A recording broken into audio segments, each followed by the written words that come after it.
حضرت انس رضی اللہ تعالیٰ عنہ سے روایت ہے کہ رسول اللہ صلی اللہ علیہ وسلم نے فرمایا، تم میں سے کوئی شخص صاحب ایمان نہیں ہو سکتا حتیٰ کہ میں اسے اس کی اولاد، ماں باپ اور سب لوگوں سے زیادہ پیارا نہ ہو جاؤں۔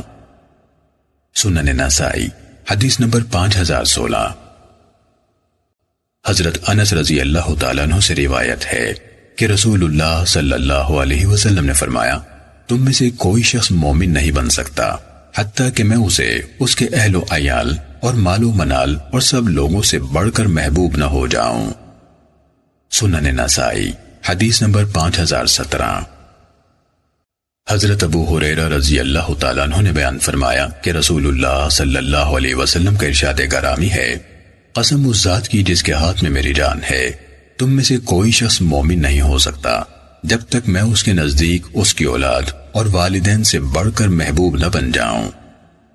سنن نسائی حدیث نمبر 5018۔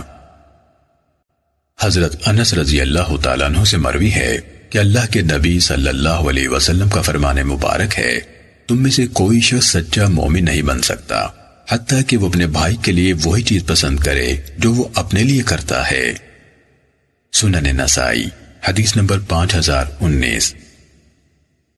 حضرت انس رضی اللہ تعالیٰ عنہ سے روایت ہے کہ رسول اللہ صلی اللہ علیہ وسلم نے فرمایا، قسم اس ذات کی جس کے ہاتھ میں محمد صلی اللہ علیہ وسلم کی جان ہے، تم میں سے کوئی شخص اس وقت تک مومن نہیں ہو سکتا جب تک وہ اپنے ہر مسلمان بھائی کے لیے اسی طرح خیر و بھلائی پسند نہ کرے جس طرح اپنے لیے کرتا ہے۔